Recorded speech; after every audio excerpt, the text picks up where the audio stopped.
What's going on, guys? It's your boy Ajen back again for another Outerplane video. And for today, it's time for some guide and tips for this world boss Ragnakeus, the revamped version. Yeah, this one is very annoying to fight against. By the way, I made a run video talking about this one. Yeah, so you might want to check that one out, why I hate this world boss. But let me give you some tips. Number one, I've already made a previous video about this one, but this one is the updated one. If you take a look at the rankings here, you can already see the top players teams here. Also, you can also check out their gears like this one. As you can see, if you press hold on the character, you will be able to see their stats, which is very nice, and what gear they are using. Now, this is pretty much the meta team in this world boss. Veronica, Notia, Valentine, and then Siren. How this team works for phase 1, and then Stella,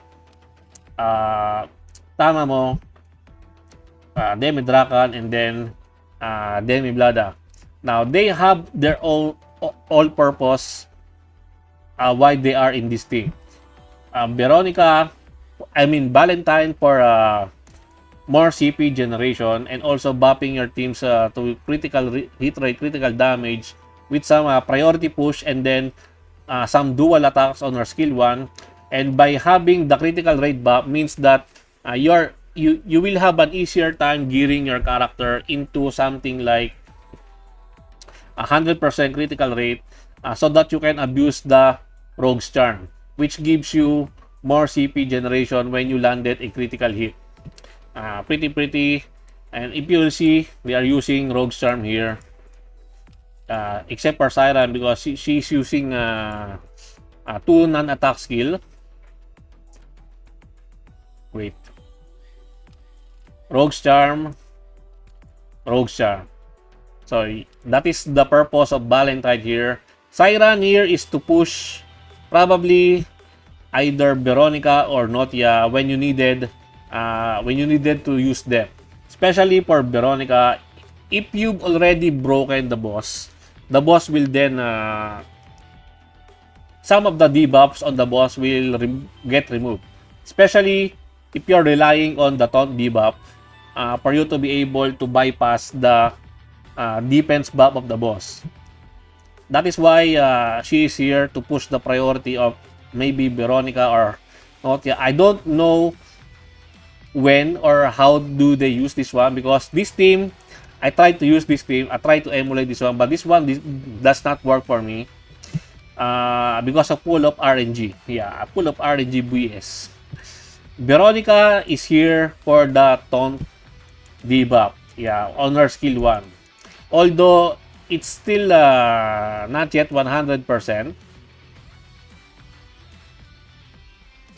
Oh, even though it has 100% on burst skill level 2, it's still really hard to pull it off. Sometimes you do not have that much AP for you to be able to use the burst skill level 2. So it's really hard to rely on RNG for that one. That is why I talk about this on my separate video, talking about the BS in this world boss. Notia is here for inflicting some poison, and also your the one that can deal so many weakness gauge reduction to the boss. If she's your dual attack, the one that has the dual attack, and then if this one procs also, this one, you get more CP generation, you get more chance to inflict the poison debuff to the enemy, something like that. That is how the phase 1 works. And then for phase 2, we have here Demi Drakan, Demi Blada, Demi Stella, and then Tamamo. Some of you might be wondering, why is Tamamo here? Tamamo is here for the HP cut, because in phase 2, Ragnakeus boss, the boss does not have a limit for HP cut damage. She will be dealing lots of something like around the more than 300k damage when launching that chain skill, because HP cut on chain skill does not have a limit on the phase 2 world boss. But other HP cut like the one like from Bet, it will not work out. It has a limit. But for Tangamo was the chain skill 8% HP to the enemy. This one has no limit when it comes to phase 2 world boss. Same with this Stella. So you are dealing so many damage just by activating the chain skill on phase 2. That is where the damage will come from. That is where your score will come from.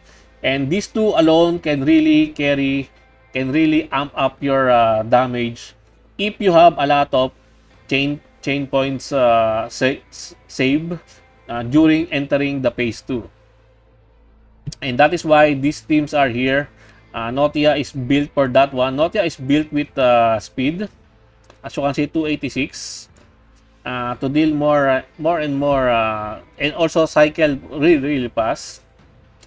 And also, if this one is not using the same like Notia, but if Valentine is using that one, and if it procs, maybe it will have more CP generation for your team.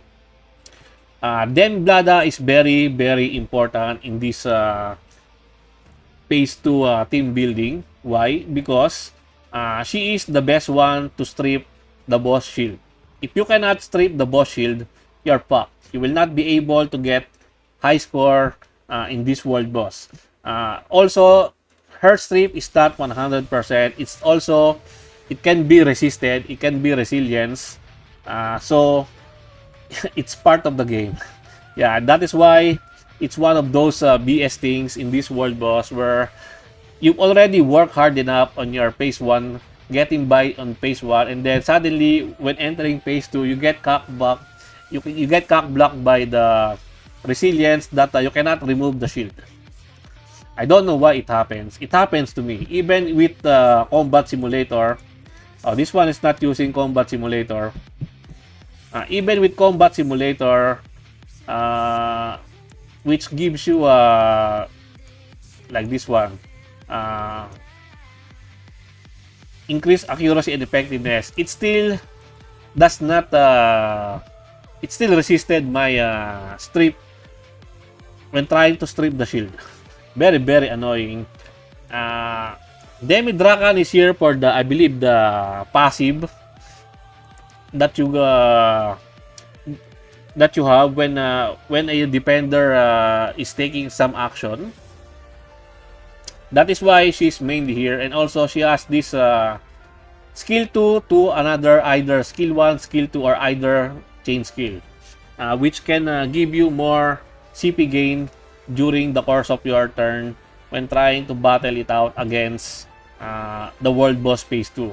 World boss phase 2 is just launching how many chain skill that you have, because as I've said, the HP cut from this Stella and Tangamo is the bread and butter where you will be dealing more damage to the boss, and also while breaking the boss, your supporter team will also be doing massive damage to the boss. Now, let's talk about the supporter team. This one is whale bait. I mean, if you don't have a really stock characters, you won't be able to get this much damage during the break phase of the boss. Try to put your best character that has the highest CP on this one. This one is calculating the CP of the character. If you take a look at the CP of this one, 100k CP. And then this one, 142k CP. It has some bonus 10% here. You need to put a water type character. So put your best water type here that has the highest CP that you have.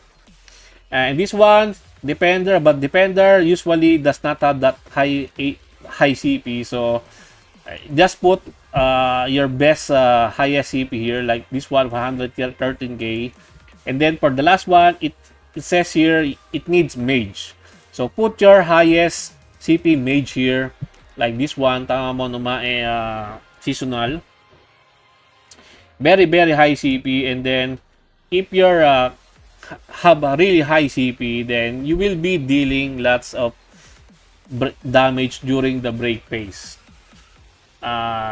Number of Transcendence heroes, 3-star base heroes also is a factor here. So the more characters you have at fully 6-starred, the better, because it counts as a multiplier for how much damage you will be dealing for this world boss. So yeah, those are the gist of it.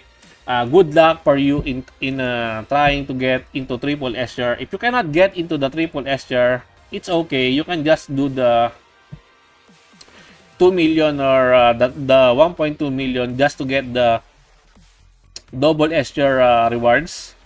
It's still pretty good. But for me, I really want to get the triple S tier, so I tried my best to get to here.